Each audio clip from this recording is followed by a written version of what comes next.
देखिए नॉनस्टॉप अंदाज में सुबह की 100 बड़ी खबरें 10 मिनट में।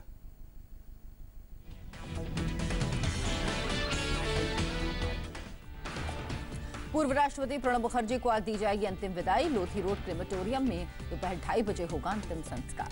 प्रणब मुखर्जी के पार्थिव शरीर को उनके निवास स्थान पर सुबह 9:15 बजे से दोपहर 12 बजे के बीच रखा जाएगा। श्रद्धांजलि देने वालों को कोरोना गाइडलाइंस का पालन करना होगा। प्रणब मुखर्जी के निधन पर 7 दिन का राजकीय शोक। 6 सितंबर तक सरकारी भवनों पर आधा झुका रहेगा तिरंगा। प्रणब मुखर्जी ने सोमवार को दिल्ली के सैन्य अस्पताल में ली अंतिम सांस। 10 अगस्त से चल रहा था इलाज। 84 साल की उम्र में निधन।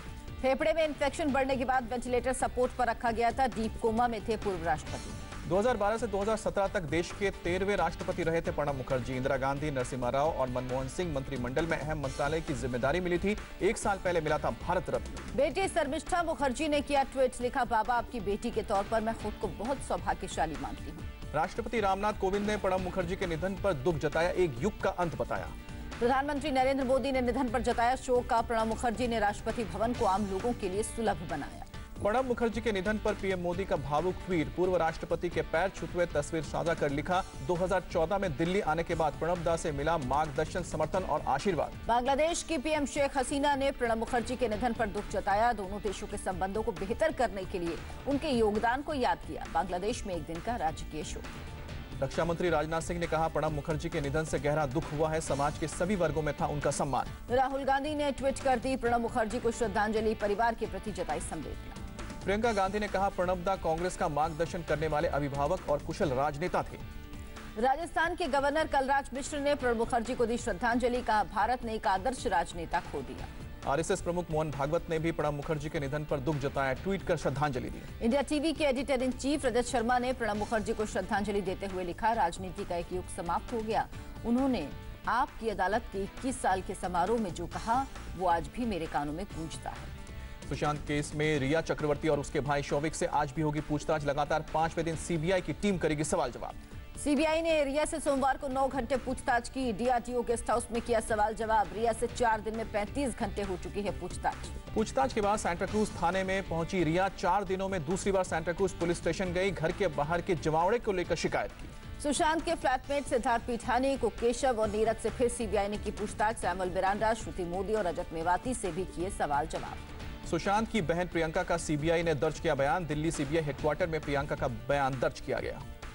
मुंबई के बांद्रा में सुशांत के फ्लैट में सीबीआई की टीम ने की पड़ताल। घर के अंदर अहम सबूत इकट्ठा किए। रिया के बेहिसाब खर्चों से परेशान थे सुशांत और कोटक महिंद्रा के हर्ष पटेल के व्हाट्सएप चैट से खुलासा। राज्य मानवाधिकार आयोग में पेश हुए कूपर अस्पताल के डीन। कहा, रिया को मॉर्चुरी में जाने की इजाजत नहीं थी। ड्रग्स चैट मामले में आज गौरव आर्या से दोबारा होगी पूछताछ। आर्या से सोमवार को ईडी दफ्तर में 9 घंटे तक पूछताछ हुई थी। गौरव आर्या के एक और साथी कुणाल जानी से भी ईडी दफ्तर में हुए सवाल जवाब। दोनों से अलग अलग पूछताछ। दिल बेचारा के शूटिंग शेड्यूल की एक्सक्लूसिव डिटेल। सुबह 6 बजे की शिफ्ट में शूटिंग करते थे सुशांत जमशेदपुर, ठाणे, पेरिस में भी 6 बजे सेट पर पहुंच जाते थे। जनवरी 2019 तक फिल्म की शूटिंग चली थी। भारतीय सेना ने फिर नाकाम की चीन की साजिश। पैंगोंग लेक इलाके में चीन ने 29-30 अगस्त की रात की घुसपैठ की कोशिश की थी। चीन के सैनिक एलएसी पर थाकुंग पॉइंट को क्रॉस करने की कर रहे थे कोशिश। 100 से 150 के करीब थे चीनी सैनिक। भारतीय सैनिकों की तैयारी से पीछे हटे। एलएसी पर भारतीय सेना की तैयारियों को देख घबराए चीनी सैनिक बिना किसी झड़प के वापस लौटे। एलएसी पर ताजा विवाद पर चीन का उल्टा भारतीय सैनिकों पर आरोप का विदेश मंत्रालय ने कहा, चीन ने नहीं भारत ने की थी घुसपैठ की कोशिश। भारत और चीन के सैनिकों के ताजा फेस ऑफ के बाद दोनों देशों के बीच ब्रिगेडियर लेवल की हुई बातचीत। भारत ने चीन से साफ कहा, तय बातचीत के मुताबिक चीनी सैनिकों को हटना होगा। एलएसी पर ताजा झड़प के बाद सेना प्रमुख एमएम नरवणे ने की आला अफसरों के साथ बैठक। चीन से लगी सीमा की स्थिति की समीक्षा की। सेना के सूत्रों के मुताबिक पैंगोंग लेक इलाके में जवानों की तैनाती है, सामरिक रूप से अहम है। अभी जगहों पर निगरानी की जा रही है। भारत और चीन को लेकर विदेश मंत्री एस जयशंकर का बयान। कहा, दोनों देशों में संतुलन रहना दुनिया के लिए अच्छा। लद्दाख के एलजी और केंद्रीय गृह राज्य मंत्री जी किशन रेड्डी की मुलाकात। हालात की जानकारी दी गई। कांग्रेस ने पीएम मोदी पर निशाना साधा। कहा, चीन से आंख में आंख डाल कब होगी बात। पाकिस्तान ने जम्मू कश्मीर के राजौरी में किया सीजफायर का उल्लंघन। नौशेरा सेक्टर में बरसाए मोर्टार के गोले। भारतीय सेना ने मुंहतोड़ जवाब दिया। बारामूला में आतंकियों ने आर्मी के काफिले पर ग्रेनेड फेंका। 6 सिविलियन जख्मी। अस्पताल में कराया गया भर्ती। बारामूला में सुरक्षा बलों को मिली बड़ी कामयाबी। भारी तादाद में हथियार और गोला बारूद बरामद। मुंबई में रफ्तार का कहर। क्रॉफर्ड मार्केट में कार ने 8 लोगों को कुचला। 5 की मौत। कार चालक सहित 3 लोग जख्मी। फुटपाथ पर लोगों को रौंदते हुए कार होटल की दीवार से टकराई। हादसे की जांच जारी, पुलिस ने एडीआर दर्ज किया। पहली तिमाही में भारत की जीडीपी में भारी गिरावट दर्ज। अप्रैल से जून के बीच -23.9% रही ग्रोथ। कोरोना और लॉकडाउन का दिखा असर। जीडीपी के आंकड़े को लेकर कांग्रेस नेता राहुल गांधी का सरकार पर निशाना। स्वतंत्र भारत के इतिहास में सबसे बड़ी गिरावट बताया। कहा सरकार ने हर चेतावनी को नजरअंदाज किया। राहुल गांधी ने कहा सरकार ने असंगठित क्षेत्र को किया चौपट। 2008 में मंदी के बावजूद भारत की अर्थव्यवस्था स्थिर थी। देश की गिरती अर्थव्यवस्था पर बेंगलुरु में कांग्रेस का प्रदर्शन। वित्त मंत्री निर्मला सीतारमण से इस्तीफे की मांग। छत्तीसगढ़ के सीएम भूपेश बघेल ने वित्त मंत्री निर्मला सीतारमण को पत्र लिखा। राज्यों को जीएसटी भुगतान करने की मांग की। राजीव गांधी फाउंडेशन पर बीजेपी का आरोप। जाकिर नायक ने दिया था फाउंडेशन को 50 लाख का चंदा। मेहुल चौकसी ने भी दिया 10 लाख का डोनेशन। संबित पात्रा ने कहा साजिश के तहत फाउंडेशन को पैसा दिया था। लोकसभा का मानसून सत्र 14 सितंबर से शुरू होगा। राज्यसभा की कार्यवाही भी 14 सितंबर से होगी। नोटिफिकेशन जारी। लालू यादव को लेकर झारखंड हाईकोर्ट में पीआईएल दाखिल। लालू को रिम्स डायरेक्टर के बंगले से दोबारा जेल भेजने की मांग। दिल्ली दंगों के आरोपी ताहिर हुसैन को ईडी ने गिरफ्तार किया। 6 दिन की कस्टडी में लिया।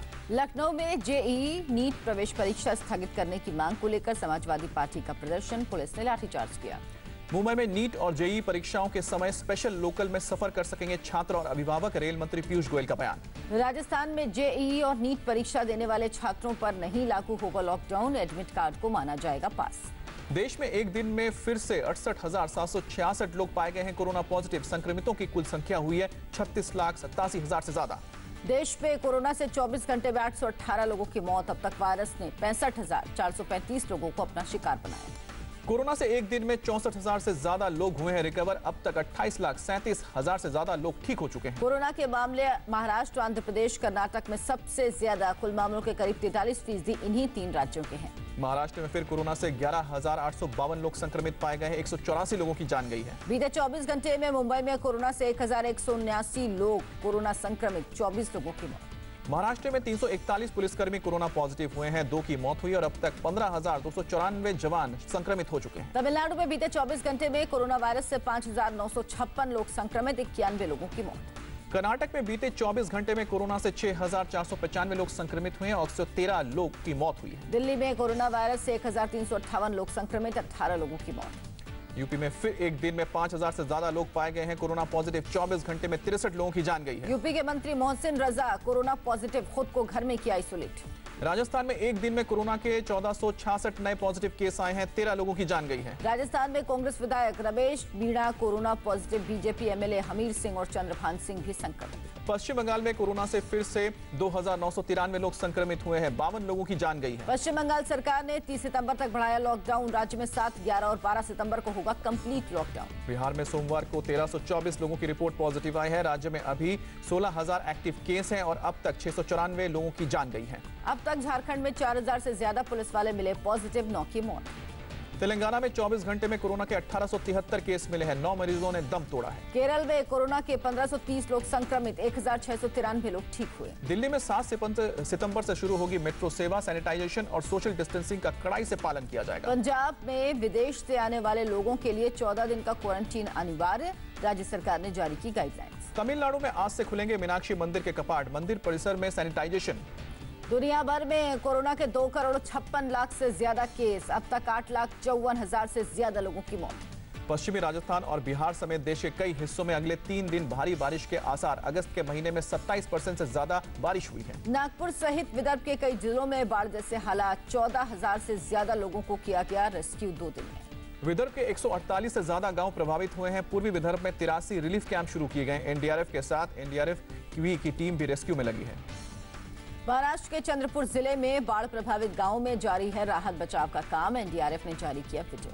गुजरात में भरूच के निचले इलाकों में भरा पानी। सरदार सरोवर डैम से 10 लाख क्यूसेक पानी छोड़ा गया। गुजरात में नर्मदा नदी उफान पर। पानी घुसने के बाद मंदिर ढहा। राजस्थान के जैसलमेर में भारी बारिश से बाढ़ जैसे हालात बने। गणेश मंदिर में पानी घुसा। जम्मू कश्मीर के राजौरी में भारी बारिश। कई जगह जल जमाव। बेंगलुरु में भारी बारिश के बीच ऑटो पर गिरा पेड़। हादसे में 2 लोग जख्मी। भोपाल में सदर मंजिल की गिरी दीवार। कई गाड़ियों को पहुंचा नुकसान। जालंधर में लुटेरों ने एक 15 साल की लड़की का हाथ काटा। लड़की ने डटकर लुटेरों का मुकाबला किया था। सीसीटीवी में कैद हुई है तस्वीर। प्रयागराज की यूट्यूबर हीर खान मामले में खुलासा। इंटेलिजेंस एजेंसियों की पड़ताल में इस्लामिक देशों के लोगों से इंटरनेट के जरिए बात होने का पता चला। भोपाल की चिरायू अस्पताल को कांग्रेस नेता कमलनाथ ने बताया डेथ हॉस्पिटल, इलाज में होने वाली लापरवाही की जांच की मांग। तेलंगाना के पूर्व मंत्री गट्टा मोहन रेड्डी ने ठेकेदार और जेसीबी ड्राइवर को पिस्टल दिखाकर धमकाया, केस दर्ज। आगरा में एक ही परिवार के 3 लोगों की संदिग्ध हालत में मौत, घर के अंदर मिली जली हुई बॉडी। दिल्ली में गांजा तस्करी का भंडाफोड़, कस्टम विभाग ने 500 ग्राम गांजा जब्त किया, एक तस्कर एनसीबी के हवाले। श्रीनगर की टीचर रूही सुल्ताना को राष्ट्रीय शिक्षक अवार्ड, 5 सितंबर को शिक्षक दिवस पर सम्मानित की जाएंगी। ग्रीस के जंगलों में लगी आग, धुएं से एक पुराने किले का गेट हुआ काला, हेलीकॉप्टर के जरिए आग पर काबू पाने की कोशिश। केंद्रीय मंत्री जितेंद्र सिंह से मिले वीरेंद्र सहवाग और मिथुन मन्हास, कश्मीर में खेलकूद को बढ़ावा देने पर बातचीत हुई।